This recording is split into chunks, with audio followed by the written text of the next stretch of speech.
नमस्कार, आप देख रहे हैं एनबी न्यूज और मैं हूं आपके साथ चंद्रशेखर त्रिशूल।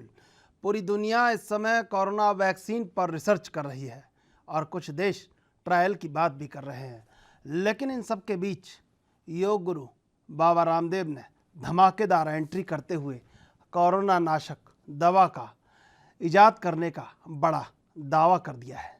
सिर्फ दवा ही नहीं, बाबा रामदेव ने दवा को लॉन्च भी कर दिया। लेकिन इस दवा के लॉन्च होने के बाद अब बड़ा बवाल खड़ा हो गया है। जहां एक दिन पहले राजस्थान में उनके खिलाफ 2 मुकदमे दर्ज हुए, तो वहीं आज मुजफ्फरपुर में एक समाज सेवी की ओर से बाबा रामदेव और आचार्य बालकृष्ण के खिलाफ एफआईआर दर्ज करवा दी गई है।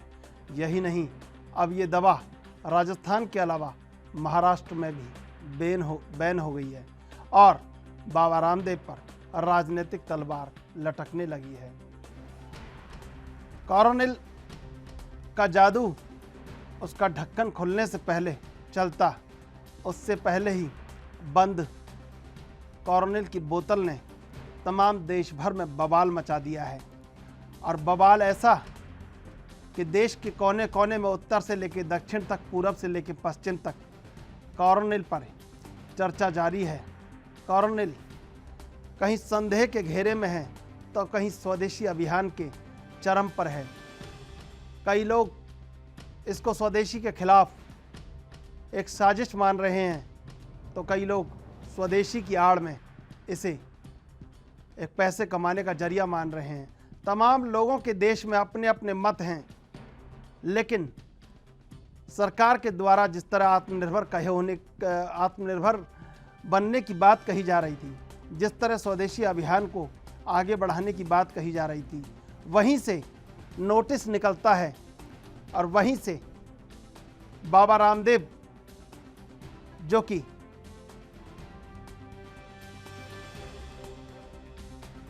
इस खबर पर ज़्यादा जानकारी के लिए हमारे साथ जुड़े हुए हैं संदीप अग्रवाल, संवाददाता राजस्थान से। संदीप अग्रवाल, क्या हालात हैं? कोरोनिल पर बंद बोतल में ही अभी बवाल है, बोतल अभी खुली भी नहीं है। निम्स यूनिवर्सिटी का नाम शामिल है उसमें पतंजलि के साथ। अब ताज़ा अपडेट क्या है?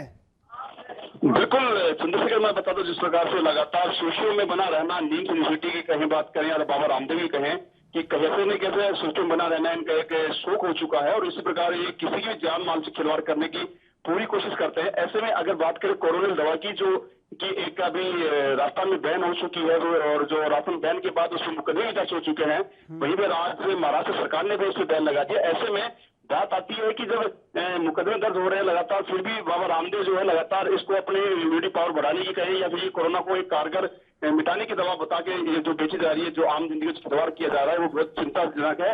राजस्थान में भी लगातार मुकदमे दर्ज हो रहे हैं। आज सुबह भी गांधीनगर थाने में, जयपुर गांधीनगर थाने में मुकदमा दर्ज कराया गया है, जिसमें साफ साफ लिखा है कि बाबा रामदेव बिना किसी तथ्यों के और तार्किक बात नहीं करते हुए उन्होंने दवा का इजहार तो कर दिया और लगातार जो उन्होंने प्रचार प्रसार किया है वो कहीं ना कहीं आम जिंदगी है उनसे खिलवाड़ कर सकता है और चिकित्सा विभाग इसे गंभीरता से लेवे। और पुलिस उन्होंने एफआईआर में ये मांग भी की है प्रशासन से कि जल्द से जल्द त्वरित कार्रवाई करते हुए बाबा रामदेव के खिलाफ पूरी सतर्कता बरतें। संदीप, जिस तरह कल जो राजस्थान के स्वास्थ्य मंत्री हैं डॉक्टर रघु शर्मा, उन्होंने अपने कड़े तेवर बताए और मामला दर्ज करवाने की बात भी कही थी, तो अभी तक मामला दर्ज नहीं हुआ है। क्या चल रहा है अंदर खाने? देखिए जिस प्रकार से कल मुख्यमंत्री अशोक गहलोत की बात में जो स्टेटमेंट रघु शर्मा चिकित्सा मंत्री का है, उन्होंने साफ कहा था कि जो ट्रायल हुआ तो हमसे अप्रूवल लेने की बात तो दूर की बात है, हमसे पूछा भी नहीं। इसी मामले को एएनबी नेशनल ने प्रमुखता से मुद्दा उठाया। दोनों जो तर्क वितर्क थे वो अच्छी तरह किए। ऐसे में आज सुबह प्रेस कॉन्फ्रेंस हुई है, मुख्यमंत्री अशोक गहलोत ने भी उसको वीडियो कॉन्फ्रेंस के जरिए देखा। वहीं पे जो चिकित्सा मंत्री उन्होंने प्रेस कॉन्फ्रेंस में ये साफ कर दिया है कि जल्द ही मुकदमे दर्ज करवाए जाएंगे। कोरोना के जो खिलाफ जो दवाई की बनाने की मांग बात की जा रही थी पतंजलि द्वारा या बाबा रामदेव द्वारा, वहीं पे नीम्स के जो प्रमुख है बीएस तोमर उनके खिलाफ और बाबा रामदेव के खिलाफ लगातार जो विरोध के स्वर जो तेज होते जा रहे हैं, उनको लेकर चिकित्सा विभाग भी एकजुट हो गया है और लगभग लगातार जो है अपनी मॉनिटरिंग करते हुए जल्द ही एक इन पे मुकदमे दर्ज करवाए जाएंगे, जो कि क्रिमिनल मुकदमे भी हो सकते हैं। त्रिशूल जिस तरह सरकार आत्मनिर्भर बनने की बात कर रही थी, बाबा रामदेव तुरंत आत्मनिर्भर बन के दवाई लॉन्च कर देते हैं, स्वदेशी अभियान को आगे बढ़ाते हैं। लोगों से जब आपने चर्चा की तो लोगों ने क्या इसके बारे में अपना मत दिया? बिल्कुल, बहुत अच्छा सवाल पूछ रहे हैं त्रिशूल सर। मैं बताऊं आपकी जानकारी के लिए कि जिस प्रकार से आमदन के जो जब शुरुआती दौर था, कोरोनिल नाम से दवा लॉन्च हुई, प्रसार अच्छे खासे हुआ, तरीके से हुआ, तो आमदन को एक राहत महसूस हुई कि वो कोई ना कोई कैसे न कैसे जोड़ तोड़ निकाल लिया कोरोना का, जो एक महामारी का रूप ले चुकी थी। वहीं पे जब खबरें सुनने को मिली आमदन को कि कोरोनिल जो दवा बनाई है बाबा रामदेव ने, उसमें सार्थकता नहीं है या तथ्यात्मक बातें नहीं है जो प्रचार किया जा रहा है, ऐसे में आज पब्लिक कोरोना से नहीं इस कोरोनिल दवा से ज्यादा पैनिक हो रही है, डरी हुई है, भयंकर रूप से डरी हुई है। हमने कुछ लोगों से बात की, चर्चा करी, जो कि विशेषज्ञ माने जाते थे, आयुर्वेदिक से बात करी हमने, उन्होंने साफ कहा है कि कोई भी आदमी अभी तक जो बड़े बड़े सूरमा नहीं कर पाए, बड़े बड़े साइंटिस्ट नहीं कर पाए इसकी दवा, बाबा रामदेव ने महज एक ये कहें कि दुकान खोलने के हिसाब से या फिर अपना धंधा चलाने के हिसाब से उन्होंने कोरोना की दवाई को इशार कर दिया और कोरोना नाम से जो उन्होंने समाज में या फिर आमजन को ये विश्वास दिलाया कि कोरोना 7 दिन में खत्म हो जाएगा, वो बहुत बड़ी चिंता का विषय है। और लगातार जो चिकित्सा मंत्री है उन्होंने भी साफ कर दिया था कि किसी भी तरीके से किसी भी सूरत में ऐसी हरकतें बर्दाश्त नहीं की जाएंगी और साफ ये भी कर दिया है कि जल्दी इन दोनों, एक तो नीम संस्था पे और बाबा रामदेव पतंजलि पे मुकदमे दर्ज करवाए जाएंगे। बिल्कुल संदीप, लगातार जो जानकारी आपको मुहैया होती है, वहाँ जानकारी उपलब्ध होती है, वो जानकारी उपलब्ध करवाते रहे। बहुत बहुत धन्यवाद। तमाम जो चीज़ें हैं कोरोनिल को लेकर, महाराष्ट्र में जिस तरह बैन लगा है, जिस तरह राजस्थान में बैन लगा है, अब एक बात स्पष्ट हो चुकी है कि कहीं ना कहीं बंद बोतल ने जिस तरह बवाल मचा रखा है और पूरे देश में कहीं प्रामाणिकता संदेह के घेरे में आ गई है, अब कोरोनिल पर बहुत ज़्यादा स्पष्टीकरण देना पड़ेगा। इस खबर पर ज़्यादा जानकारी के लिए हमारे साथ मौजूद हैं डॉक्टर रमन शर्मा। डॉक्टर रमन शर्मा, आपका एएनबी न्यूज पर बहुत बहुत स्वागत है। जी नमस्कार। डॉक्टर साहब, जिस तरह लगातार कोरोनिल बंद बोतल के भीतर ही बवाल मचा रही है और 2 राज्यों में बैन भी लग चुका है और राजस्थान के स्वास्थ्य मंत्री ने बिल्कुल अपने इरादे बिल्कुल स्पष्ट कर दिए हैं कि इस तरह ये नहीं होगा, क्या आप किस तरह देखते हैं कि अब लोगों को जो राहत मिलने की उम्मीद थी वो तो अभी थम गई है कोरोनिल के नाम पर? जी देखिए, ऐसा है जी, इसमें एक्चुअली में क्या प्रॉब्लम क्या हुई है कि ये इम्यूनिटी बूस्टर तो ठीक है, आयुर्वेदिक मेडिसिन कई सदियों से पुरानी है, ऐसा कोई ये नहीं कि आजकल परसों ही पैदा हुई है। तो आयुर्वेदिक मेडिसिन जो है इम्यूनिटी बूस्टर करके अगर आप करें तब तो कोई उसमें नुकसान नहीं है, क्योंकि ट्राई कर सकते हैं। जैसे विटामिन सी मानते हैं अपन इम्यूनिटी बूस्टर है, जिंक को भी मानते हैं, लोग प्रमोट करते हैं, पर इसको ये कहना कि ये एंटीवायरल का काम करेगी और इसमें 3 दिन में 69% ठीक हो गए या 7 दिन के अंदर 100% जो पेशेंट ठीक हो गए, वो एज ए एंटीवायरल एजेंट जो है ना, वो थोड़ा सा लगता है कि इसके लिए साइंटिफिक एनालिसिस बहुत जरूरी है और इसको कहे बिना एंटीवायरल की तरह लॉन्च करना तो मुझे ठीक नहीं लग रहा। इसमें आप एज प्रमोशन ऑफ हेल्थ जरूर कर सकते हैं। ऐसे तो कई चीजें जैसे जिम के लिए भी आता है कि हाँ, आपकी बॉडी बनाने के लिए कई सारे प्रोडक्ट्स प्रोटीन्स मार्केट में आ चुके हैं। इसी तरह से इम्यूनिटी के लिए अगर मुझे तो ठीक है और उसमें भी प्रूफ देना पड़ेगा आपको कि इम्यूनिटी कितनी ठीक हुई, क्योंकि आफ्टर ऑल पब्लिक पैसे से खरीदेगी ये चीज, कोई फ्री में तो बंट नहीं रही है। तो उसके लिए जानना जरूरी होगा कंज्यूमर को कि ये क्या कैसे इम्यूनिटी बूस्ट कर रही है और किस तरह से काम करेगी। ये गंभीर सवाल ये भी है कि जिस तरह देश में कोरोना के मामले लगातार बढ़ रहे हैं, मौत का आंकड़ा बढ़ रहा है, ऐसे में ये बड़ा धक्का है उन लोगों के लिए जो ये सोच रहे थे कि कोरोना पर कहीं कोई बड़ी कामयाबी हासिल होने वाली है। ठीक है, कोरोनिल बोतल के बंद ही अंदर रह गई, लेकिन लोग जो सोच रहे थे उनकी कोशिशों को भी ये धक्का है। कहीं ना कहीं अब एक इंतजार है कोरोना पर कि एक बहुत बड़ी कोई ऐसी वैक्सीन आनी चाहिए जिससे कोरोना थम जाए। जिस तरह देश दुनिया के हालात हैं, ये भी काफी चिंताजनक है सर। देखिए, अभी कोरोना जो आया इन्फेक्शन वो दिसंबर में चालू हुआ था, मिड ऑफ दिसंबर में, ठीक है। उसके बाद इतना ट्रायल हुआ है, क्लिनिकल ट्रायल्स हुए हैं, करीब हजारों साइंटिफिक पेपर्स हुए हैं, पर आज तक साइंटिफिक रिसर्च ये नहीं इस दवा निकाल पाई कि स्पेसिफिक एंटीवायरल ये दवाई है कि जो ठीक कर देगी। जैसे फॉर एग्जांपल स्वाइन फ्लू में एक दवाई थी टेमीफ्लू नाम की, वो बड़ी कारगर दवाई थी। आज तक इसके लिए कोविड-19 के लिए अभी तक कोई दवाई एंटीवायरल नहीं हुई। हर तरह के एक्सपेरिमेंट हो रहे हैं, हर तरह के साइंटिफिक एक्सपेरिमेंट हो रहे हैं, पर अभी तक जैसे रेमडेसिविर का नाम सुना होगा, उससे कुछ फायदा हुआ है और वर्ल्ड ओवर रिसर्च चल रही है, पर इतना जल्दी इसके रिजल्ट आ जाना बड़ा ताजुब की बात होती है कि ये दवाई आपको एज एंटीवायरल मार्केट में लॉन्च करने जा रहे हैं, तो इसमें बड़ा डाउट सा हो जाता है एक बात। लेकिन सर, अब जिस तरह कोरोना बढ़ रहा है, दवा पर रोक लग गई है, दवा के बारे में जो प्रमाणिकता है उसकी वो भी संदेह के घेरे में है, लेकिन अब वो कौन सी वैक्सीन है जो जल्द ही कोरोना से राहत दिला सकती है लोगों को, ये सवाल लोगों के मन में है। कौन सा वैक्सीन बस कैसे बनेगा, ये भी एक लोगों के मन में सवाल है। क्या वापस बताइएगा सवाल? जो एक लोगों के मन में सवाल है कि कोरोना से कहीं एक इलाज हो जाएगा या वैक्सीन कोई ऐसी आ रही है जिससे कोरोना का इलाज हो जाएगा, अब वो भरोसा कहीं टूटा है तो वो कैसे लोगों का जुड़ेगा वापस भरोसा। देखिए, सब जगह अपन को उम्मीद तो रखनी चाहिए कुछ ना कुछ। सबसे बड़ी बात तो इस बीमारी में 85% तो वैसे ही ठीक हो रहे हैं, तो कोई बहुत चिंता की बात नहीं है। और जब से लॉकडाउन खुला है, लोग भी एक तो पैनिक मोड में नहीं है, लोगों ने एडजस्ट करना सीख लिया है इसकी बीमारी के साथ। और वैक्सीन जो है वो भी कोई ऐसा नहीं बनता कि एक दिन में वैक्सीन बन जाए। पहले एनिमल ट्रायल्स होते हैं, उसमें देखा जाता है कि वो एंटीजन वैक्सीन का है, वो एंटीबॉडी प्रोटेक्टिव प्रोड्यूस कर रहा है या नहीं कर रहा। पहले एनिमल एक्सपेरिमेंट होते हैं, फिर उसका फेज 1 होता है, उसमें 10 से 20 लोगों में हेल्दी वॉलंटियर में ट्राई किया जाता है, उसका रिस्पॉन्स देखा जाता है, फिर उसको दायरा बढ़ाया जाता है, 100 से 200 लोगों में करा जाता है, उसकी डोज निश्चित की जाती है, उसके साइड इफेक्ट देखे जाते हैं, कहीं कोई खतरनाक साइड इफेक्ट तो नहीं है। उसके बाद थाउजेंड्स में, हजारों लोगों में ये होता है। तो वैक्सीन जब तक नहीं आ जाता तब तक अपने को अभी ये दवाइयों का ही जो चल रहा है शुरू से, हाइड्रोक्सी क्लोरोक्विन वगैरह, ये दवाइयां अभी कुछ हद तक इंडियन पॉपुलेशन में आईसीएमआर ने भी कहा है कि ये इफेक्टिव हैं और इसको रिकमेंड भी किया है नेशनल लेवल पे। और वैक्सीन अभी अर्लीस्ट जो है सुन रहे हैं कि नवंबर तक आ जाना चाहिए। एक सर, आपसे ये जानना चाहेंगे जो कोरोना के गंभीर मामले हैं उनमें कितनी कमी आ रही है और रिकवरी रेट इस समय क्या है? जो ओवरऑल एक रिकवरी रेट हम लेते हैं वो रिकवरी रेट क्या है इस समय और उसमें कितना इम्प्रूवमेंट है? देखिए, मैं बताऊं, एक तो गंभीर रोगों का जो प्रतिशत है हमारे यहाँ एसएमएस हॉस्पिटल, जो आजकल जो आरयूएचएस में हॉस्पिटल से शिफ्ट हो गया है, बट टीम हमारी ही वहां जाती है, उसमें एक तो गंभीर रोगियों का प्रतिशत काफी कम है।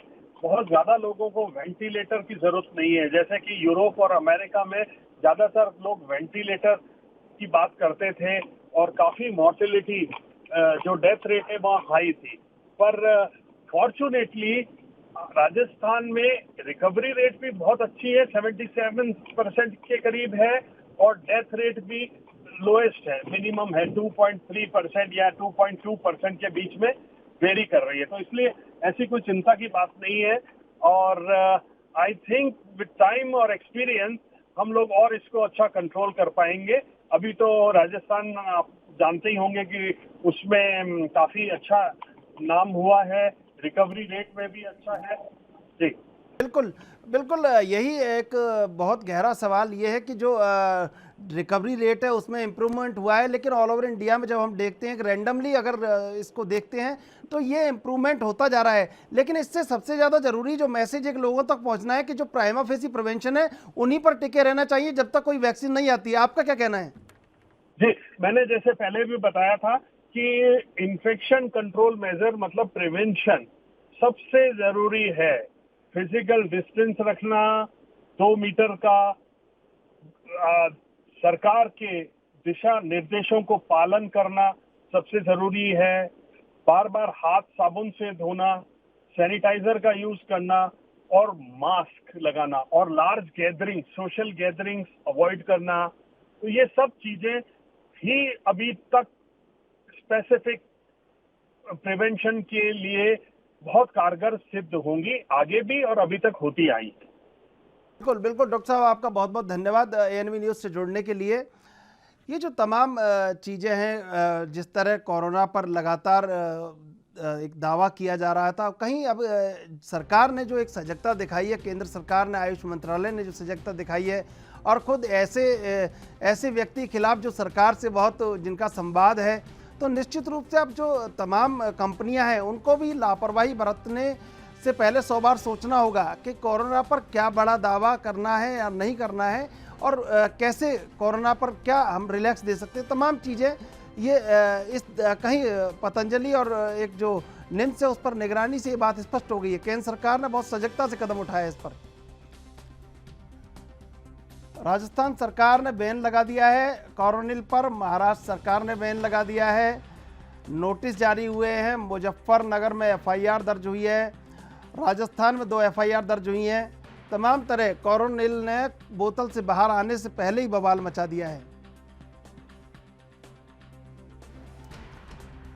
और एक जो आत्मनिर्भर होने की बात जो कही जा रही थी, उसको भी कहीं सरकार ने बिल्कुल स्पष्ट कर दिया है कि आत्मनिर्भर बनिए, लेकिन खोखला दावा मत करिए, और खोखला दावा कोई भी करेगा तो उसके खिलाफ कार्रवाई होगी। सरकार ने, केंद्र सरकार ने भी अपनी मंशा स्पष्ट कर दी है। जहां राजस्थान में ये मामला हुआ, वहां की सरकार ने भी अपनी मंशा स्पष्ट कर दी है कि कंपनी या कोई भी व्यक्ति, उसको तमाम चीज़ों का ध्यान रखना चाहिए, और कोरोना जो कि महामारी दुनिया भर में फैल चुकी है, उसके ऊपर जो भी दावा किया जाए वो तथ्यों से परे ना हो, प्रमाणिकता के दायरे में हो, मापदंडों का पालन किया गया हो, सरकारी नियमों, सरकारी गाइडलाइन का भी पालन किया गया हो।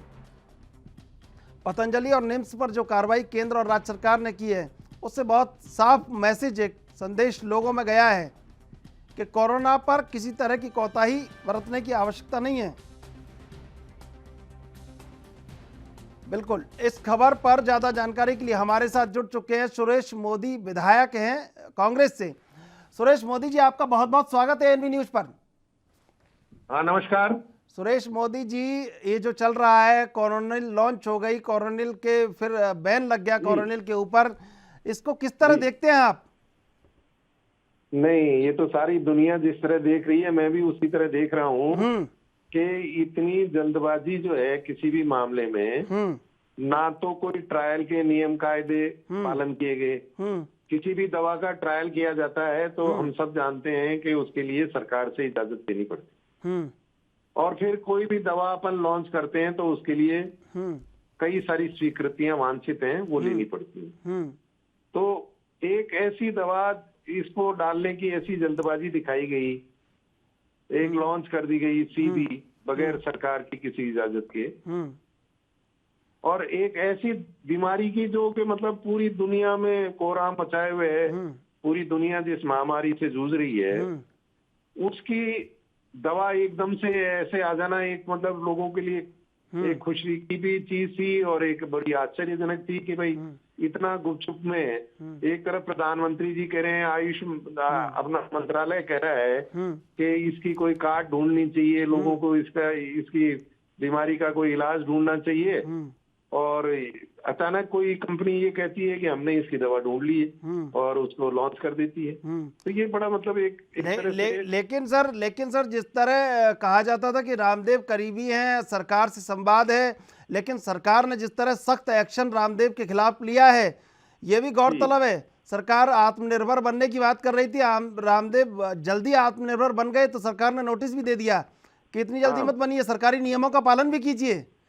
बिल्कुल सही किया सरकार ने, ये बिल्कुल ठीक है कि भाई उनका विज्ञापन पे भी रोक लगाई है। ऐसा भी मीडिया में आ रहा है कि वो कोई विज्ञापन दे रहे थे तो उसको भी आयुष मंत्रालय ने उस पर भी रोक लगाई है। बिल्कुल, और कई लोगों ने कोर्ट में भी दावे किए हैं, राजस्थान में भी कुछ लोगों ने एफआईआर दर्ज कराई है। तो निश्चित तौर पे एक बहुत महत्वपूर्ण मामला है, ये कोई ऐसा नहीं है। लेकिन कोई छिपा के इन्होंने कोई ट्रायल करी, कभी कहते हैं कि साहब निम्स में ट्रायल हुई है, अब ये पता लग रहा है कि निम्स में कोई ट्रायल नहीं हुई है। बिल्कुल गलत है ये बात कि भाई वहाँ कोई ट्रायल हुई है। बिल्कुल आपसे बात करूंगा। हमारे साथ इस समय परविंदर सिंह पंजाब हाईकोर्ट के अधिवक्ता जुड़ चुके हैं।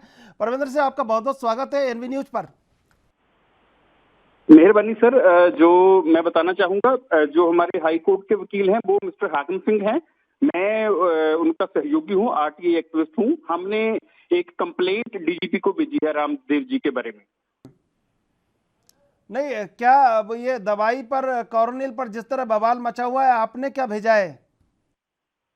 हमने डीजीपी से मांग की है कि एक तो रामदेव ने जो दावा किया है कि इन्होंने मेडिसिन तैयार की है, एक तो वो सरकार से मंजूरी नहीं ली जो कंसर्न डिपार्टमेंट है। नंबर 2 पे उसने, जैसे पहले सरकार ने, पंजाब पुलिस ने भी कुछ और स्टेट की भी इंफॉर्मेशन है हमारे पास, यहाँ जिन लोगों ने ऐसे क्लेम किए थे कि हमने मेडिसिन तैयार कर ली है, उनके ऊपर एफआईआर दर्ज की गई है। तो ये जो बाबा रामदेव हैं, मिस्टर रामदेव हैं, जो ये कानून से ऊपर नहीं है, इन्होंने भी जो गाइडलाइंस है उनकी वायलेशन की है और इनके ऊपर भी एफआईआर होनी चाहिए, ये हमने मांग की है। सुरेश मोदी जी, आपसे सवाल ये जानना चाहूँगा कि ये जवाब जानना चाहूँगा कि ये जो तमाम इस तरह से देश में हो रहा है, कोरोना पूरी दुनिया में महामारी बन चुकी है, कोरोना पर मौत के आंकड़े बढ़ रहे हैं लगातार, लेकिन इस तरह दवा लॉन्च कर दी जाती है, सरकारी नियमों की अनदेखी की जाती है। ये कैसे हो सकता है कि जब आप 21वीं सदी में हम जी रहे हों, तमाम पूरे देश में थूकने तक पर पाबंदी हो, वहाँ पर इतनी बड़ी दवा की लॉन्चिंग हो जाती है? बिल्कुल, ये बिल्कुल गलत है। कंपनी को ये बताना चाहिए कि हमने इस दवा के बनाने की कहाँ से अनुमति ली है, कोई हमने लाइसेंस लिया है, कैसे हम इस दवा को लॉन्च कर रहे हैं। एक जगह मैंने ये पढ़ा, उत्तराखंड में ये सूचना आ रही है कि साहब कोई उन्होंने इम्यूनिटी बूस्टर बनाने का कोई लाइसेंस लिया है। अब जिसके अंदर कोरोना का कहीं जिक्र नहीं है कि भाई ये इम्यूनिटी बूस्टर भी कोरोना के लिए है या किसी और चीज के लिए है, जनरल एक इम्यूनिटी बूस्टर का एक लाइसेंस उन्होंने अप्लाई किया। तो इस तरह की मतलब एक छलावे की बात और पूरी बात को छिपा के जो हकीकत है वो सामने करनी चाहिए उनको कि हमने यहाँ ट्रायल किया है और इस जगह से हमने यहाँ से लाइसेंस लिया है। बिल्कुल, अगर उन्होंने कुछ किया है तो वो जनता के सामने रखना चाहिए सच जो भी कुछ है। सुरेश मोदी जी, एक महाराष्ट्र से विधायक राम कदम, उन्होंने कुछ कहा है, देखिए आइए कुछ सुनवाते हैं क्या कहा है उन्होंने। बाबा रामदेव जी ने पतंजलि की ओर से कोरोना के लिए दवा लाई। महाराष्ट्र के गृह मंत्री कहते हैं कि बाबा रामदेव जी के पास NIMS का अप्रूवल नहीं है। उनकी जानकारी के लिए बता दें कि बाबा रामदेव जी के पास NIMS का अप्रूवल है। महाराष्ट्र के गृह मंत्री कहते हैं कि वह दवा स्प्यूरियस है। अब किसी जांच पड़ताल के बगैर अगर इस प्रकार से महाराष्ट्र सरकार के मंत्री उसे स्प्यूरियस कहेंगे, यानी बनावटी कहेंगे, ये कौन सा न्याय है? आपने कोई जांच नहीं की, कोई पड़ताल नहीं की। एक ऐसे व्यक्ति की दवा को, जिस व्यक्ति ने योग, अध्यात्म और देशभक्ति के लिए अपना सारा जीवन समर्पित कर दिया है, त्यागी जीवन है, जो लोगों के हितों के लिए लड़ रहे हैं, ऐसे व्यक्ति की दवा को जांच पड़ताल के बगैर स्प्यूरियस बोलना, बनावटी बोलना, ये कहाँ का न्याय है? ये अशोभनीय। इस प्रकार के शब्दों का प्रयोग महाराष्ट्र सरकार के मंत्री न करें। सुरेश मोदी जी, बीजेपी के विधायक राम कदम, उन्होंने कहा है कि बाबा रामदेव पर आरोप लगाना गलत है, उनको बनावटी कहना गलत है। केंद्र सरकार ने ही, आयुष मंत्रालय ही नोटिस जारी किया है सबसे पहले, आपने तो बैन बाद में लगाया है। तो कह रहे हैं ये कहीं स्वदेशी अभियान को कहीं चोट है, क्या आपका कहना है इस बारे में? नहीं, कतई चोट नहीं है। अगर दवा सही है तो निश्चित रूप से उसका स्वागत है, लेकिन जनता की जानकारी में ये तो आना चाहिए कि इस दवाई का कहीं पे ट्रायल हुआ है और इस दवा का ट्रायल होने के बाद में इसको सही पाया गया है। कहीं पे सरकार ये कह रही है कि कफ और बुखार से बचाने की दवा है, कहीं इसको इम्यूनिटी बूस्टर बताया गया है। कोई सरकार ये कहती है कि हमसे कोई लाइसेंस नहीं लिया गया, जहां वो कहते हैं कि यहाँ पे हमने ट्रायल की, वो अस्पताल मना कर रहा है कि यहाँ कोई ट्रायल नहीं हुई। निम्स में जैसे राजस्थान का मामला है, राजस्थान की हमें जानकारी है, राजस्थान की बात करें तो निम्स में कोई ट्रायल नहीं हुई। यहाँ के स्वास्थ्य मंत्री ये कह रहे हैं कि अगर ये दवा यहाँ पे बिकी तो हम कानूनी कार्रवाई करेंगे, कई FIR दर्ज हुई है। तो क्यों वो जो कंपनी जो दवा बना रही है क्यों, और जो लॉन्च कर रही है, जो एड दे रही है, वो ये क्यों नहीं बताती कि हमने इस जगह पे ट्रायल की है, इस बीमार पे ट्रायल की है, इतने लोगों पे ट्रायल की है और ये उसके रिजल्ट्स हैं। लेकिन सर वो खुद जो राजस्थान में निम्स यूनिवर्सिटी है उसके चांसलर, उसके मालिक कह रहे हैं कि हमने यहाँ पे क्लिनिकल ट्रायल किया है इन हाउस। नहीं, मैंने तो जो मीडिया में पढ़ा है वो ये है कि कोई ट्रायल नहीं हुई है। वहां पे क्वारंटाइन सेंटर था और 7 दिन में वहां जो मरीज थे वो वैसे ही क्वारंटाइन में रखने से ठीक हो गए थे। वहां कोई ट्रायल नहीं हुआ। आज अगर आप अखबार देखें तो कौन सा, राजस्थान पत्रिका में मैंने पढ़ा है अच्छा कि निम्स में कोई ट्रायल नहीं हुई। तो निम्स और में ट्रायल नहीं हुई, निम्स तो कार्रवाई होगी रघु शर्मा, इस तरह का फर्स्ट पेज पे ही न्यूज है जी, जिसमें निम्स में मना किया गया है कि हमारे यहाँ कोई ट्रायल नहीं हुई। तो अब अगर निम्स में सर ट्रायल हुई है तो बताएं, वो देश को बताएं, जनता को बताएं। फिर तो सुरेश मोदी जी बड़ा उस दवाई को लेने को और सबको चाहिए दवाई। फिर तो सुरेश मोदी जी बड़ा गंभीर मामला है ये कि वो मना कर रहे हैं ट्रायल के लिए, और वहाँ जो लॉन्चिंग होती है उसमें कहा जाता है ट्रायल हुई है, तमाम तरह के दावे पेश किए गए। अब तो फिर मुश्किल और बढ़ सकती है। लेकिन राजस्थान सरकार ने जिस तरह कल कहा था कि केस दर्ज करवाया जाएगा, आज प्रेस कॉन्फ्रेंस भी की है स्वास्थ्य मंत्री ने, अब किस तरह आगे क्या कड़ियां जुड़ेंगी इससे? नहीं, देखिए, सबका हमें स्वागत करना चाहिए। अगर कोई इस दिशा में काम कर रहा है और दवा की खोज कर रहा है और इस तरह की दवा आती है और अगर आयुर्वेद में आती है तो इससे भारत का बहुत बड़ा नाम होता है। मैं इसका स्वागत करता हूँ, लेकिन अब खुले रूप में उनको ये बताना चाहिए कि हमने इन लोगों पे ट्रायल की, उसका ये रिजल्ट आया। जो भी लाइसेंसिंग अथॉरिटीज हैं उनको भी बताना चाहिए, आवेदन करना चाहिए, और जो भी डॉक्टर्स इस कोरोना महामारी से लड़ रहे हैं, जूझ रहे हैं, जो इसके फील्ड में एक्सपर्ट्स हैं, उनको खुलेआम बताना चाहिए कि हमने देखिए इन मरीजों पे ट्रायल किया और ये इसके रिजल्ट्स थे। बिल्कुल, ये इनकी पहले पॉजिटिव आई, हमारी दवा देने के बाद नेगेटिव आई। देखिए, 2 स्टेजेज हैं इस दवा की। एक तो वैक्सीन आए इस तरह का कि जो वैक्सीन लगने से ये बीमारी किसी आदमी के नहीं लगी, और दूसरी ऐसी दवा है कि किसी को वो हो जाए कोरोना तो उसका इलाज किया जा सके। तो ये दवा क्या काम करेगी? ये वैक्सीन है या बीमार होने के बाद ठीक करने की दवा है? तो सारी स्थितियां उनको स्पष्ट करनी चाहिए। और अगर इस तरह का होता है तो मैं व्यक्तिगत तौर पे इसका स्वागत करूंगा कि आयुर्वेद में अगर इस तरह की कोई दवा आती है तो बहुत अच्छी बात है, लेकिन उसका खुलासा होना चाहिए, बाकायदा उसका लाइसेंस लिया जाना चाहिए, नियमों का पालन होना चाहिए। जी, परमिंदर सिंह, आपसे जानना चाहेंगे, आपने डीजी को जो रिपोर्ट दी है, अपनी रिपोर्ट में कहा है, उत्तराखंड सरकार ने भी एक नोटिस जारी किया है, उत्तराखंड के जो आयुष मंत्रालय, उसने पूछा है कि दवा और बुखार के लिए, बुखार और खांसी के लिए आपने लाइसेंस मांगा था, लेकिन आप किट लॉन्च करने के लिए किसने कहा था? तो ये तमाम विवाद फैला हुआ है। अब आप जब बात करते हैं, आप देखते हैं तो किस तरह ये होगा अब आगे?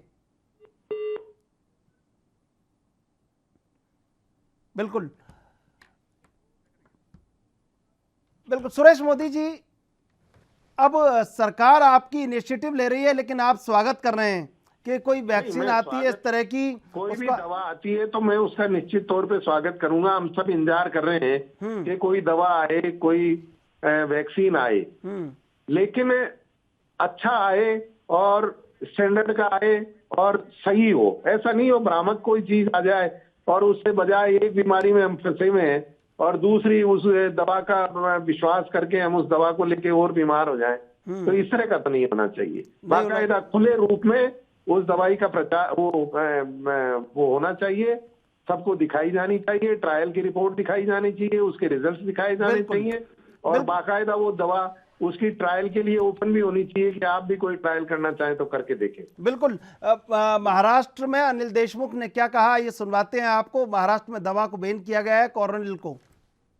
कि 2-3 दिन पहले पतंजलि के प्रमुख बाबा रामदेव, इन्होंने एक प्रेस कॉन्फ्रेंस लेके अपनी कुछ दवाई के बारे में बयान दिया था।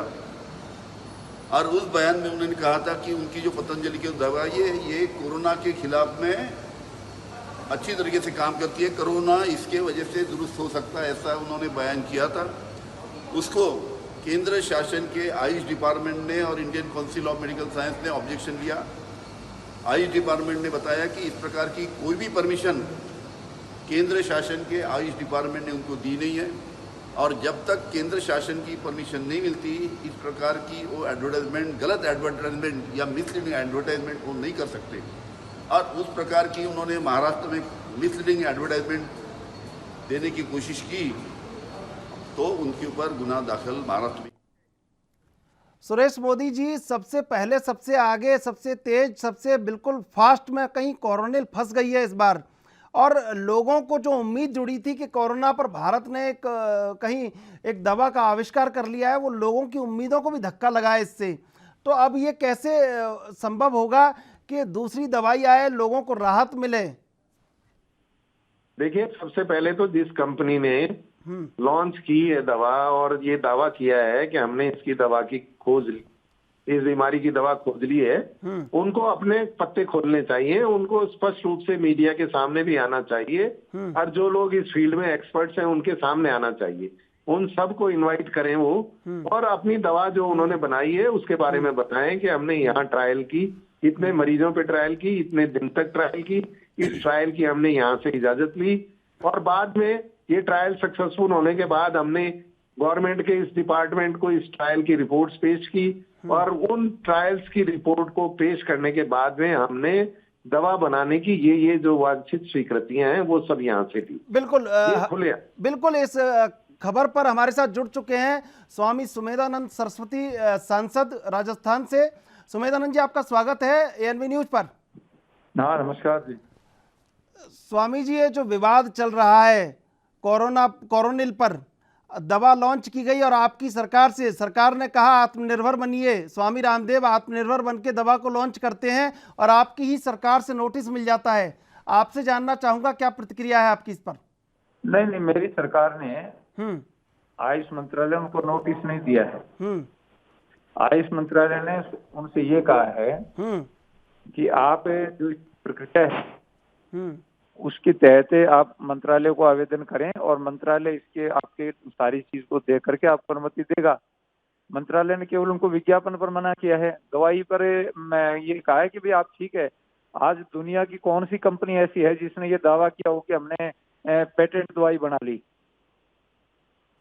एक भी कंपनी नहीं है, सब ट्रायल कर रहे हैं। लेकिन इन्होंने दावा किया है पतंजलि ने कि हमने दवाई बना ली है जो कोरोना का कहीं नष्ट कर देगी कोरोना को।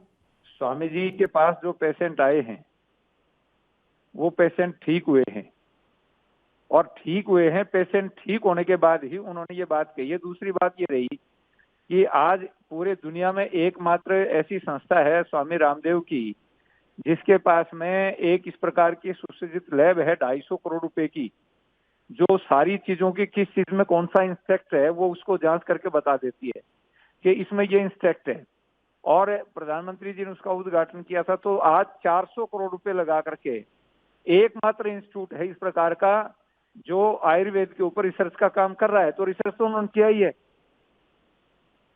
रिसर्च किया है। महाराष्ट्र में बैन लग चुका है, राजस्थान में बैन लग चुका है कोरोनिल पर। इस पर आपकी प्रतिक्रिया जानना चाहूंगा। बैन तो राजनीति है ये। देखिए मेरी सुनो बात है, राजस्थान सरकार खुद ये कहती है, आज राजस्थान का चिकित्सा मंत्री कह रहा है कि मुकदमा करेंगे। राजस्थान सरकार ने स्वयं राष्ट्रीय आयुर्वेद संस्थान में पेशेंट भेजे और ये कहा कि आयुर्वेद से चिकित्सा करो इनकी। मुकदमा तो इनकी सरकार के ऊपर होना चाहिए।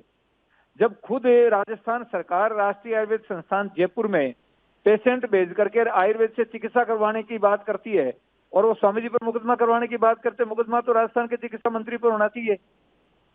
सर, कांग्रेस आपके नक्शे कदम पर चले तो परेशानी और नहीं चले तो परेशानी। केंद्र से नक्शे कदम की बात नहीं कहता हूँ। हाँ। मैं ये कहता हूँ, मैं ये कह रहा हूँ कि राजस्थान सरकार खुद काम करती है। बिल्कुल सुरेश, दूसरा कोई आदमी कर रहा है वो गलत। राजस्थान की सरकार खुद आयुर्वेद का काटा बंटवा रही है। नहीं, वही सुरेश मोदी विधायक कांग्रेस से जुड़े हुए हमारे साथ, उनसे सवाल जवाब जान लूंगा। लेकिन मैं आपसे जानना चाहता हूं सर, कांग्रेस आपके नक्शे कदम पर चले तो परेशानी, नहीं चले तो परेशानी। आपने कहीं केंद्र सरकार से नोटिस जारी हुआ तो कांग्रेस ने समझा मामला गंभीर है और दोनों राज्यों में बैन लगा दिया कोरोनिल पर। अब इसमें कहां गलत है कांग्रेस या सरकार उसकी? मैं ये कहता हूँ, कांग्रेस सरकार, राजस्थान की सरकार खुद राष्ट्रीय आयुर्वेद संस्थान जयपुर के अंदर कोरोना पेशेंट का आयुर्वेद से इलाज करवाती है। इन पर मुकदमे होने चाहिए। मैं जान लेता हूं जवाब। सुरेश मोदी विधायक कांग्रेस जुड़े हुए, सुरेश मोदी जी, सुरेश मोदी जी, आप मेरी आवाज को सुन पा रहे हैं? जी जी बिल्कुल। स्वामी सुमेधानंद सरस्वती सांसद कह रहे हैं कि आपके मंत्री पर मुकदमा होना चाहिए। आप आयुर्वेद की बात करते हैं और उसी आयुर्वेद पर आप फिर खंजर चला देते हैं, उसी आयुर्वेद को कटघरे में खड़ा कर देते हैं। जवाब दीजिए। मैं जवाब ये दे रहा हूँ कि केंद्र सरकार नोटिस देती है वो तो सही है, और अगर राजस्थान सरकार और महाराष्ट्र सरकार बैन करती है तो वो गलत है। यानी दो बातें अलग अलग सरकार कर रही है, तो एक तो सरकार सही है और दूसरी सरकार गलत है। केंद्र से स्वामी जी को ये पूछना चाहिए, सांसद हैं ये, कि आपने नोटिस क्यों दिया? नहीं, मैंने पूछ लिया, मैंने पूछ लिया सुरेश मोदी जी, मैंने पूछ लिया। कहाँ दिया उन्होंने? मैंने पूछ लिया, कांग्रेस आपके नक्शे कदम पर चलती है तो परेशानी, नहीं चलती है तो परेशानी। नहीं। अब स्वामी जी कुछ बोल रहे हैं। सुरेश मोदी जी, स्वामी जी कुछ बोल रहे हैं, सुन लीजिए। हाँ, स्वामी जी बताइए। सुरेश जी, मेरी लोकसभा में ही आपकी विधानसभा है, मैं इसलिए कह रहा हूँ, हमारी भारत सरकार ने स्वामी जी को केवल ये कहा है आप इसका विज्ञापन नहीं करेंगे, मुकदमा करने की बात नहीं की। आपके मुख्यमंत्री जी राष्ट्रीय आयुर्वेद संस्थान में आयुर्वेद कोरोना के मरीजों का इलाज कराते हैं और स्वामी रामदेव जी को दवाई देते तो मुकदमा करने की बात करती है। भारत सरकार ने मुकदमे की बात नहीं की, आप मुकदमे की बात करते हो। नहीं, ऐसा है एमपी साहब, मुकदमा स्वामी जी ने क्या कहा है, सुनिए, आप सुन लीजिए। स्वामी सुमेधानंद सरस्वती जी कुछ कह रहे हैं। सुरेश मोदी जी बताइए क्या कह रहे हैं, आपका जवाब बताइए। स्वास्थ्य मंत्री जी ने ये कहा है कि बगैर लाइसेंस के अगर दवा बिकेगी तो हम उसका मुकदमा करेंगे। ये नहीं कहा है कि कोई दवाई बनाएगा तो उस पर मुकदमा करेंगे। दवाई बनाता अगर कोई है इस महामारी की तो हर व्यक्ति उसका स्वागत करेगा, और अगर आयुर्वेद में दवा बनती है तो हम उसका डबल स्वागत करेंगे। इसलिए स्वागत करेंगे कि आयुर्वेद का नाम हिंदुस्तान की प्रतिष्ठा से जुड़ा हुआ है। बताइए स्वामी जी, वो तो आपका समर्थन कर रहे हैं, स्वागत कर रहे हैं। हाँ, मैंने सुन ली बात सुरेश जी की। स्वामी रामदेव जी ने, मैंने उनकी प्रेस कॉन्फ्रेंस को सुना था। स्वामी जी ने कहा कि भाई हमने जितने पेशेंट हमारे पास आए हमने इसका प्रयोग किया, हमने जांच की और सरकार भी दवाई की जांच करवा ले।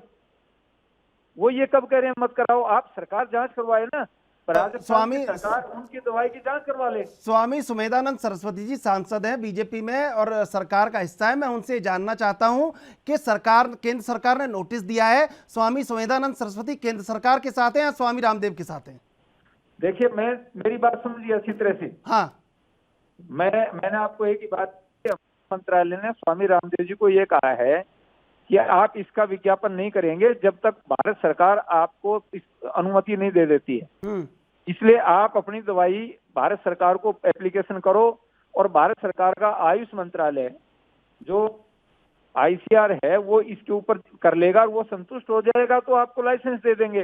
इससे जब तक आपकी जांच करते तक आप दवाई को कोरोना की दवाई कह करके नहीं बेचें। स्वामी सुमेधानंद सरस्वती जी, मेरा सवाल है कि आप स्वामी रामदेव के साथ या केंद्र सरकार के साथ हैं? केंद्र सरकार ने स्पष्ट कर दिया है कि बिक्री पर रोक लगा दी, प्रचार प्रसार पर रोक लगा दी है और केंद्र सरकार सख्त है। हालांकि आप कह रहे थे, आप खुद ही कह रहे थे कि आत्मनिर्भर बनिए, देश में स्वदेशी को लाइए, लेकिन अब स्वदेशी स्वामी रामदेव ने बनाई, बहुत स्पष्ट है मामला। केंद्र सरकार ने बैन नहीं किया है। केंद्र सरकार ने ये कहा है स्वामी जी आप मंत्रालय को एप्लीकेशन दीजिए ताकि आपकी दवाई का टेस्ट कर लें, प्रयोग। सुरेश मोदी जी अपना जवाब दे दीजिए आप। सुरेश, स्वामी जी खुद मान रहे हैं कि आवेदन होना चाहिए। आवेदन पहले तो ट्रायल का होना चाहिए। ट्रायल भी किसी व्यक्ति पे किसी दवा की जाती है तो उसकी भी स्वीकृति सरकार से लेनी पड़ती है कि मैं इस दवा का इस बीमारी पे ट्रायल इन व्यक्तियों पे फला जगह पे करना चाहता हूं, मुझे इजाजत दी जाए, और वो सरकार उसको इजाजत दे, इसके बाद उसमें ट्रायल होती है। और दूसरी बात, ट्रायल अगर कामयाब हो जाए तो वो कंपनी ये कहे सरकार को आवेदन करके कि मैंने इस दवा की इस तरह से इन मरीजों पे इस जगह ट्रायल करी है और मेरी ये दवा कामयाब हुई है और मेरे को इस दवा को बिक्री का लाइसेंस दिया जाए, बनाने का और बिक्री का लाइसेंस दिया जाए। मोदी आपसे, सुरेश मोदी आपसे एक बात और जानना चाहते हैं। अपनी ख्याति के नाम पर, अपने ख्याति के दम पर जिस तरह सरकार को बिल्कुल अनदेखा कर दिया, केंद्र सरकार को पता भी नहीं है कैसे लॉन्चिंग हो रही है, राज्य सरकार को पता नहीं है, लेकिन बाबा रामदेव दवाई लॉन्च कर देते हैं, तो ये भी तो एक गंभीर अपराध है। बिल्कुल गंभीर अपराध, बिल्कुल गलत। बिल्कुल, आपका बहुत बहुत धन्यवाद। स्वामी सुवेदानंद सरस्वती आपसे जानना चाहते हैं, ये गंभीर अपराध की श्रेणी में नहीं आता कि दवा लॉन्च कर दी जाती है? मेरी बात सुनो आप, आज कितनी सारी कंपनीज हैं जो अपनी अपनी दवाएं लॉन्च करती हैं। स्वामी रामदेव जी ने यही कहा है कि भाई हमारे पास पेशेंट आए और हमने ठीक किया है, यही तो कहा है उन्होंने। लेकिन सर आप ही की, हाँ बोलिए। मैं स्वामी जी आपसे जानना चाहता हूं, आपकी सरकार ने नोटिस देके पहल की स्वामी रामदेव के खिलाफ, तब जाके कहीं राजस्थान सरकार और महाराष्ट्र सरकार मैदान में उतरी है। अखाड़े में दम तो सबसे पहले आपने ही ठोका। मैंने आपको बता दिया कि मेरी सरकार ने कहा कि आप एक प्रक्रिया के तहत अप्लाई करिए, और स्वामी जी ने भी यही कहा कि मेरे पास जो पेशेंट आए वो ठीक। आचार्य बालकृष्ण का एक ट्वीट है,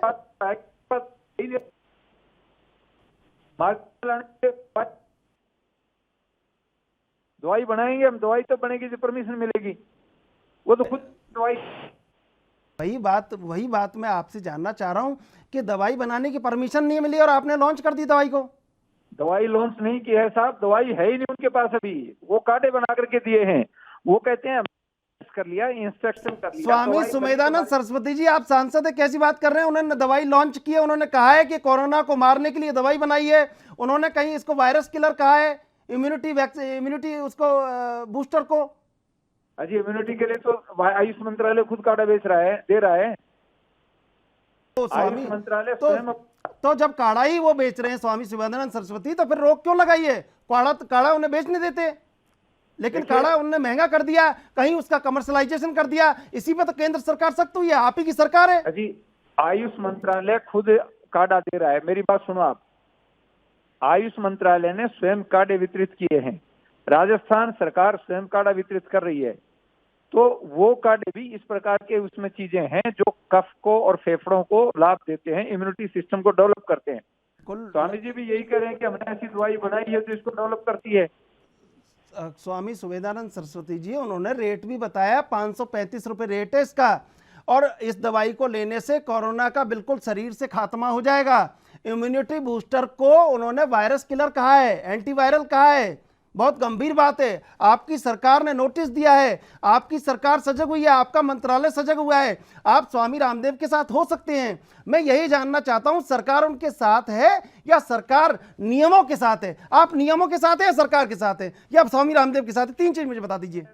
चिकित्सा जगत के अंदर स्वामी रामदेव जी ने जो काम किया है, आयुर्वेद के ऊपर, आयुर्वेद का दुनिया में जो उन्होंने काम किया है, योग पर जो काम किया है, इसलिए मैं स्वामी रामदेव जी का प्रशंसक हूँ।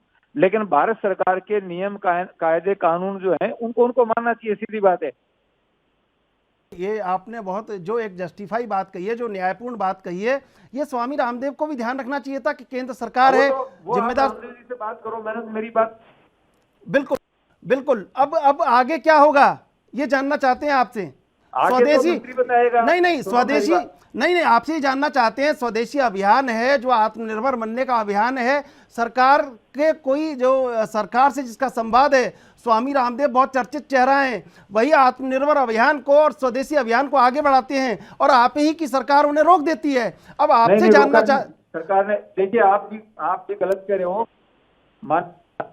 खुद आयुर्वेद के विद्वानों को कहा कि अपने को इस पर रिसर्च करना चाहिए, और ने राजस्थान, हमारी भारत सरकार के आयुष मंत्रालय ने उनको रोका है। आयुष मंत्रालय ने केवल ये कहा है कि आप इस दवाई का हमारे आयुष मंत्रालय से ट्रायल करवा लें, बस इतनी बात कही है। नोटिस दिया है कि आप स्वामी जी एक विधिवत तरीका जो है ना, उस तरीके से आप इसको अनुमति लीजिए इसकी, यही बात। बिल्कुल बिल्कुल, आप जो बात कह रहे हैं सही है, लेकिन उससे पहले दवा लॉन्च हो जाती है, तो ये तो कहीं ना कहीं पेच है ना स्वामी जी इसमें। नहीं, वो उन्होंने इस पर काम किया है साहब, इसलिए किया उन्होंने। आप किया है, आयुर्वेद पे बहुत बड़ा काम किया है, आयुर्वेद पे काम किया है, फिर आपको सपोर्ट करना चाहिए था, फिर आप उनके खिलाफ क्यों हुए? आपकी सरकार को सपोर्ट करना चाहिए था। नहीं, सरकार एक विधान और नियमावली है, सरकार भी नियमों में बंधी हुई है ना, नियमों के बाहर सरकार नहीं तो फिर हर कोई आदमी कुछ करने लग जाएगा। भाई रामदेव जी के पास तो लैब है, चलो एक लैब है, उसमें जांच करवाते हैं, सब कुछ करवाते हैं, फिर हर कोई सड़क छाप आदमी कहने लग जाएगा मैंने ये कर दिया। सरकार नियमों में बंधी हुई है, नियमों के विपरीत कोई भी जाएगा उसको सरकार बर्दाश्त नहीं करेगी। बिल्कुल बिल्कुल, हमारे साथ इस समय एमएस राघव जुड़ चुके हैं, अधिवक्ता हाईकोर्ट के। एमएस राघव जी, किस तरह देखते हैं मामले को? सरकार बचाव में भी है, स्वामी सुमेधानंद हमारे साथ जुड़े हुए हैं, बचाव में भी है, सरकार स्वदेशी अभियान भी चाहती है, स्वदेशी अभियान के खिलाफ चिट्ठी भी चली जाती है, नोटिस भी हो जाता है। बताइए किस तरह देखते हैं इस मामले को? बिल्कुल सर, सबसे पहले सबको नमस्कार। अभी आपने एक दिन पहले पतंजलि विद्यापीठ हरिद्वार, वहां से एक न्यूज आई जी कि बाबा रामदेव और Acharya Balkrishna MD of the Patanjali Ayurved जिन्होंने कर रखा है, उन्होंने एक दवाई का इजाद किया जिसका नाम रखा कोरोनिल और सवासुरी। अच्छा, इन्होंने जो ये दवाई का जो लॉन्च की, इन्होंने ये कहा कि साहब ये पूरी तरह से टेस्टेड एंड वेरीफाइड मेडिसिन है from the Patanjali research institute, और इसकी जो अप्रोच जो कीमत जो बता रहे हैं 545 के आसपास है, और ये आयुर्वेद मेडिसिन है पूरी तरह से। अच्छा, जब दवाई लॉन्च की इसके साथ इन्होंने ये भी कहा कि ये दवाई जो है ये बूस्टर नहीं है, बल्कि ये कोरोना वायरस क्योर करती है। अब जैसे ये समाचार आया तो आयुष मिनिस्ट्री ने एक नोटिफिकेशन निकाला, मैं केवल ज्यादा समय नहीं लेते हुए, आयुष मिनिस्ट्री ने एक नोटिफिकेशन निकाला 12 अगस्त 2016 को। वो 12 अगस्त 2016 का जो नोटिफिकेशन है वो कहते हैं this rules may be called the drugs and cosmetic 5th amendment rule 2016। उसके अंदर एक अमेंडमेंट इंसर्ट किया, उस अमेंडमेंट के अंदर मोर स्पेसिफिकली 161B वो बोलता है सेल्फ लाइफ और date of expiry of medicine. जब किसी स्टेट के अंदर जब मेडिसिन लॉन्च करते हैं तो हर स्टेट जो है स्टेट से आपको एनओसी लेनी पड़ेगी, रिसर्च के जो भी इंस्ट्रूमेंट आपने एडोप्ट किए हैं वो सारा बताना पड़ेगा। वो बोलते था state licensing authority may at any time direct the manufacturer to provide the sample of the medicine and any other relevative information.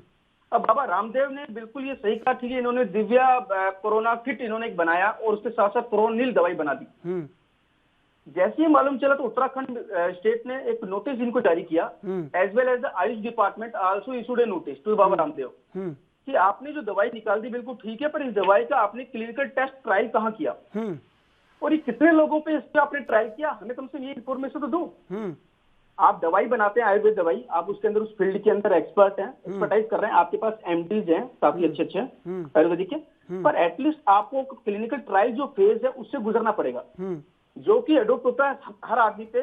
जो भी मैन्युफैक्चरिंग फार्मास्यूटिकल कंपनी सबके ऊपर यूनिवर्सली अडोप्ट किया था। अब आपका आईसीएमआर जो एक गवर्नमेंट बॉडी है, that is Indian council of the medical and research, उन्होंने अपना पल्ला झाड़ लिया साहब। बिल्कुल उन्होंने कहा कि साहब हमें तो इस बारे में बिल्कुल मालूम ही नहीं है। स्टेट गवर्नमेंट जो है, जो भी कंस्ट्रक्ट, उत्तराखंड स्टेट गवर्नमेंट हो चाहे राजस्थान स्टेट गवर्नमेंट हो, इन्होंने हमेशा ये कहा कि सर हमारे पास तो ऐसी कोई न्यूज ही नहीं है कि क्लिनिकल ट्रायल किया क्या है, क्या किस कंपोनेंट इसमें डाले गए हैं और किस किस कंपोनेंट से बनाई है। मार्केट में दवाई उतारना और मार्केट के अंदर क्लिनिकल ट्रायल करके दवाई उतारना, दोनों में दिन रात का फर्क है। दिन रात का फर्क है। यही बात हमारे साथ स्वामी सुमेधानंद सरस्वती जुड़े हुए हैं, उनसे हम पूछ रहे हैं। स्वामी सुमेधानंद सरस्वती जी, जो ट्रायल करके उतारना उसमें फर्क है। WHO में हमारा चेयरपर्सन बैठा हुआ है, खुद आपके सरकार के स्वास्थ्य मंत्री बैठे हुए हैं डॉक्टर हर्षवर्धन, कहीं ICMR पूरी तरह जिम्मेदार है। अब इन संस्थाओं को, जो वैधानिक संस्थाएं और जिनकी जिम्मेदारी बनती है, और कोरोना पर जिन्होंने बहुत एक कहीं पूरी तरह जिम्मेदारी ले रखी है, तो उनको इग्नोर करके और ये दवा लॉन्च कर दी जाती है। आप प्रशंसक हैं रामदेव जी के, बहुत अच्छी बात है, लेकिन सरकार का भी हिस्सा है और सरकार का स्वागत करना चाहिए। सरकार सजगता से, जो सरकार का सबसे ऐसा व्यक्ति है जिसका सरकार से संवाद है, सरकार उसको ही रोक देती है। ये तो आपका कदम पूरे देश में स्वागत योग्य है, आपको भी स्वागत करना चाहिए इसका। नहीं तो मैं कह रहा हूँ ना, सुन लीजिए एमएस राघव जी, एमएस राघव जी सुन लीजिए, स्वामी जी कुछ कह रहे हैं, सुन लीजिए। हाँ, मैंने आपको यही कहा कि भारत सरकार के नियम कानून कायदे हैं, उनके अनुसार कोई भी ड्रग्स कंपनी है, चाहे आयुर्वेद की, एलोपैथी, होम्योपैथी, यूनानी, कोई भी कंपनी है, वो कोई दवाई बनाती है तो वहां से बाकायदा प्रमाण पत्र लेकर के उसको प्रसारित करे। ये मैं यही तो बात कह रहा हूँ आपको। लेकिन स्वामी जी ने जो इस आयुर्वेद के क्षेत्र में काम किया है उसका प्रशंसक हूँ। बिल्कुल उसको आप ignore नहीं कर प्रशंसक हैं, सकते। बहुत ये आपकी निजी विचार हो सकते हैं, लेकिन आप सरकार का हिस्सा हैं, लोगों की जिम्मेदारी है। 137 करोड़ की सरकार बात करती है, तो कहीं एक भी व्यक्ति को कोई नुकसान पहुंचता है तो सरकार की ही जिम्मेदारी बनती है। और जिस तरह कोरोना में हुआ है, तमाम पूरी दुनिया कहीं कोरोना की वैक्सीन खोजने में लगी हुई है, तो ये पतंजलि की साख को भी एक गहरा धक्का लगा है जब ये रोक लगी है, कहीं सरकार से इस पर विवाद हुआ है। ये जानना चाहते हैं आपसे। नहीं, ये तो सरकार ने रोक लगाई है। अगर कोई भी आदमी नियम के विपरीत काम करेगा तो सरकार रोक लगाएगी। बस ये मैं सुनना चाहता था आपके मुंह से। आपने ये जो न्यायपूर्ण बात कही है कि कोई भी व्यक्ति सरकार के खिलाफ जाएगा तो सरकार उस पर रोक लगाएगी, वो सरकार के कितने ही निकट हो। सरकार के नियमों के विपरीत जाएगा। हाँ, सरकार का विरोध तो विपक्ष रोज ही करता है। जी, विपक्ष तो करता है, लेकिन विपक्ष तो आपके नक्शे कदम पे चला स्वामी जी। इस बार जिस भी चीज के बारे में सरकार ने नियम कानून कायदे बना रखे हैं, उन नियमानुसार ही काम करना चाहिए। ठीक है, बिल्कुल। बहुत बहुत धन्यवाद स्वामी जी आपका, बहुत बहुत आपने जो अपने विचार रखे। MS राघव, आपसे जानना चाहते हैं, जो तमाम तरह का अभी एक बवाल खड़ा हुआ है, बोतल के अंदर है अभी तो कोरोनिल, अभी बोतल के बाहर नहीं आई है, उससे पहले इतना बवाल हो गया है, बोतल के बाहर आएगी तो कितना होगा? मैं सर इस बारे में 2 बात करना चाहता हूँ। जी बताएं। Nobody is about the law. एक बार जब कोई कानून बन जाता है, उसके अंदर अमेंडमेंट करना, अल्टरेशन करना, that is the totally waste to the parliament. जब आयुष डिपार्टमेंट ने, मिनिस्ट्री ऑफ आयुष ने एक नोटिफिकेशन निकाल दिया, this is the procedure to launch a medicine, nobody is about the law, nobody can devour the rules. State licensing authority, that ICMR and the medical department of the government of India, they have to evaluate whether this medicine is as per the norms or not. बिल्कुल। यहाँ पे Uttarakhand ministry के अंदर साफ ये उन्होंने सोकोज notice के अंदर कहा है कि हमें केवल इन्होंने, बाबा रामदेव ने, हमने लाइसेंस इशू किया था केवल बूस्टर के लिए, बूस्टर मेडिसिन के लिए। We have never issued any license to Patanjali Yogpeeth in Haridwar regarding the Coronil और the medicine which pertain taking substance of the corona virus. बिल्कुल बिल्कुल। MS राघव, आपका बहुत बहुत धन्यवाद ANB न्यूज पर जुड़ने के लिए। पूरी दुनिया इस समय कोरोना वैक्सीन पर रिसर्च कर रही है और कुछ देश ट्रायल की बात भी कर रहे हैं, लेकिन इन सबके बीच योग गुरु बाबा रामदेव ने धमाकेदार एंट्री की, कोरोना नाशक दवाई का इजाद करने का दावा भी किया। सिर्फ दावा ही नहीं, बाबा रामदेव ने दवा भी लॉन्च कर दी। लेकिन इस दवा के लॉन्च होने के बाद अब बड़ा बवाल खड़ा हो गया है। जहां एक दिन पहले राजस्थान में उनके खिलाफ 2 मुकदमे दर्ज हुए, वहीं आज मुजफ्फरपुर में एक समाज सेवी की ओर से बाबा रामदेव और आचार्य बालकृष्ण के खिलाफ FIR भी दर्ज की गई है। यही नहीं, अब ये दवा राजस्थान के अलावा महाराष्ट्र में भी बैन हो गई है और बाबा रामदेव पर राजनीतिक तलवार लटकने लगी है। आइए एक रिपोर्ट देखते हैं।